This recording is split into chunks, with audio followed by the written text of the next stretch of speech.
Yeah, it's another obligatory Captain Marvel review. I'm just going to go ahead and get my opinion on the controversy out of the way. I'm going to try to make this really quick. But in short, I really don't care about what Brie Larson said. What does bother me though is what Rotten Tomatoes is doing and other platforms. I'm sure you're already familiar by now with the review bombing that's been going on basically every single site for this movie, and the actions that Rotten Tomatoes have, I think, wrongly taken in order to correct it. They altered their entire website to remove a feature just so it would appear as if more people were excited for Captain Marvel. Now, I do agree that the movie was unfairly review bombed, so to speak, with the I want to see feature, but I don't think that warrants taking off the feature entirely off of your website. Even worse, when reviews started coming in and they became negative, Rotten Tomatoes just straight up removed over 50,000 reviews to try to get the score up. Again, I can see if the movie had been review bombed to an extent,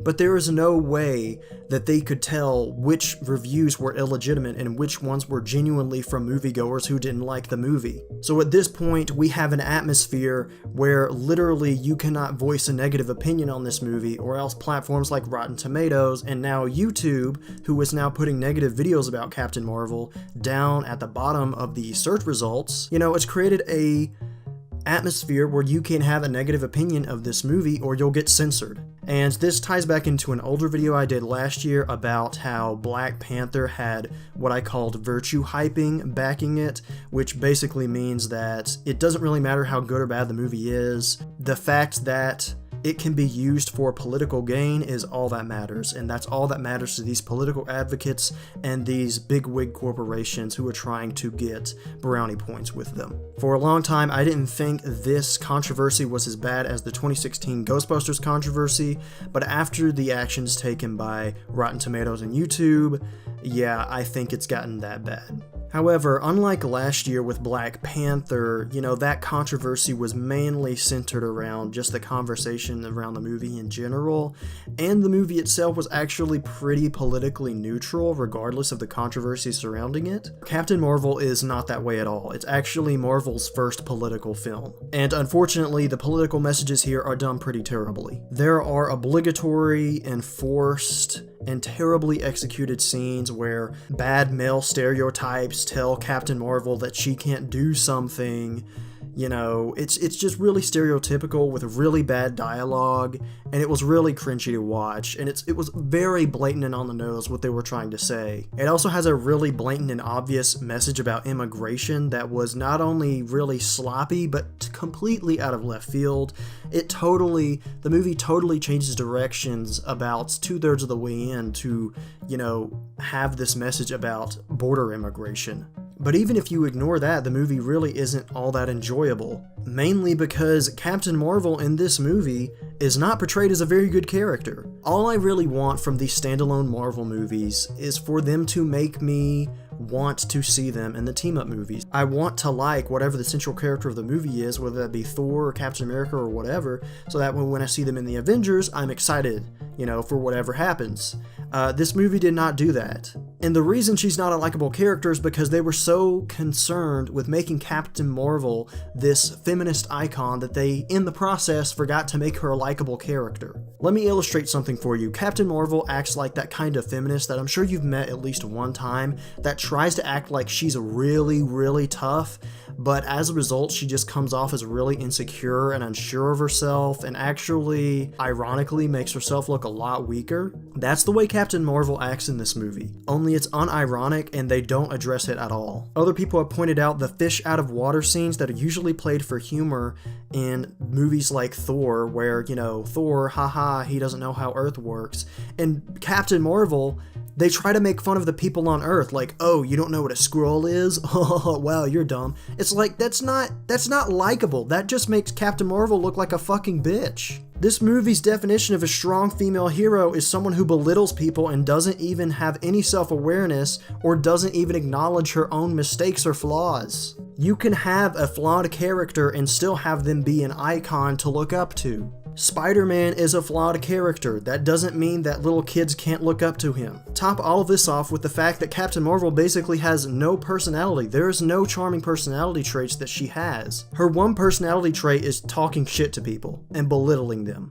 That's pretty much it. She's such a self-serious and try-hard tough character that she doesn't even show emotional connection or empathy towards the cat in the movie.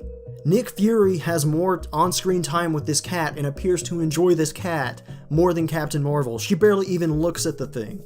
I thought it was actually going to be a really cute point in the movie when she got this cat, and it was going to be like, we could, relate to this character as a human being who likes animals, but no, we aren't even given that. She barely even glances at the cat. Honestly, with the way Captain Marvel acts in this movie, if this was a male character, his actions would just become viral memes for how retarded they are, especially with how try-hard macho she's trying to be. This also wasn't helped by the fact that Brie Larson is not good in the role. I kind of suspected this from the trailer, but she is not convincing at all as a superhero. I think she was terribly cast. It was a total miscast. Marvel has done pretty great with both their male and their female characters up to this point, with casting really good actors that you buy in the role.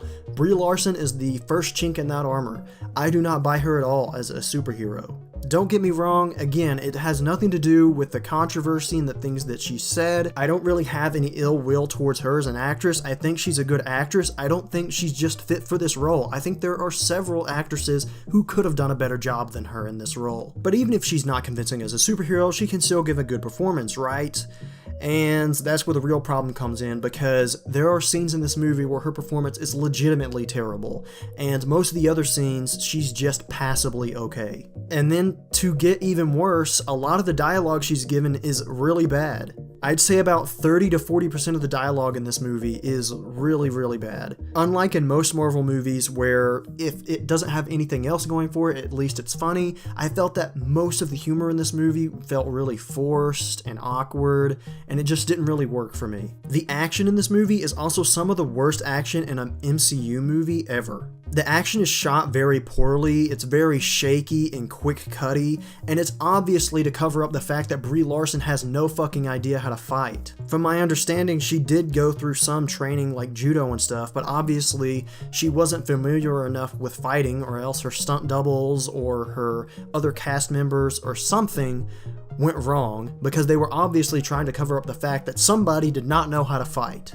The action was so bad that I really have to give points to Wonder Woman. I did not like the action in Wonder Woman, but at least you could tell what was happening in Wonder Woman, and it had decent choreography. Well, I can't even knock the choreography of Captain Marvel because, again, I couldn't tell what was going on most of the time in the action scenes. I think it's just god-awful, because I just made a video about John Wick and how that set the precedent for, really well choreographed, long take action, and here Captain Marvel comes crashing in with these terrible shaky cam, quick cut, shitty action scenes. There's also really terrible special effects throughout the entire movie, especially when Brie Larson is flying around her in space. It looks very bad. I think the worst offender, though, is the cat in the movie. About 50% of the time the cat is on screen, it is actually in CG, and it looks terrible. It gives me Vietnam flashbacks to the Garfield movies. The only thing positive I can say about the special effects in this movie is that at least the de-aging on Samuel L. Jackson wasn't as bad as I thought it was going to be. It was actually pretty unnoticeable for the most part. It didn't look completely natural. His face looked a little stiff to me, but beyond that, I thought it looked okay. But in about 5 years, we'll see how well that holds up. There are a lot of other things I really didn't like in this movie either, like the nostalgia callbacks to the 90s. They were really annoying and could a lot of times be out of place. The fan servicey callbacks to other MCU movies were also really lame, and again, really out of left field, sometimes didn't even need to be there in the first place. Some people more observant than I am of the MCU lore have even rightly pointed out that because of this movie's fan service callbacks, it has created continuity errors within the MCU's lore, like for the first time ever. They've been really good with keeping the lore consistent, and this, again, is the first chink in the armor here. I think that just shows how poorly managed the production of this movie was. I think the worst thing out of all the fan servicey stuff, though, was the explanation for how Nick Fury lost his eye. I'm not going to spoil it, but if you've seen the movie, you know. It's the stupidest fucking bullshit. And honestly, I would prefer to pretend that it didn't even happen. The explanation for how Captain Marvel got her powers makes no sense, even within the canon of the universe of Marvel, especially given how powerful she is. Again, even for a comic book movie, I just have trouble understanding it. In the end, what I say doesn't matter, because I'm just an incel misogynist who hates women. And the flaws in this movie obviously don't matter, because political advocates will ignore everything bad about this movie just because it supports their political agenda. I honestly find all the overblown praise by political advocates concerning this movie really slimy and dishonest, because you know the only reason they're doing it is because they can use it to sell whatever agenda they're selling. What disgusts me even more about the whole situation is that these political advocates aren't even consistent. Movies like Alita Battle Angel come out all the time, and these, political advocates that want to champion female-led movies are nowhere to be found when these movies, just come and go. And Alita really could have used that help because, it hasn't done very well at the box office. And it's actually a good movie with a female lead who is likable, unlike Captain Marvel. Closing thoughts, I think this might be my least favorite MCU movie. And the reason is because I didn't enjoy it very much at all. At least with all the other ones that I didn't like, there was at least something that I liked there. There isn't a whole lot here that I can say I liked. It's not a god-awful movie. It's competently made for the most part, but I just didn't really like anything about it. So for that, I'm going to give it a 4 out of 10.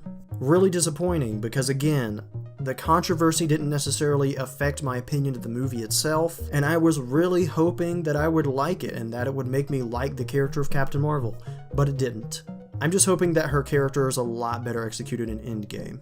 I'm Randall the Vandal, and thank you so much for watching.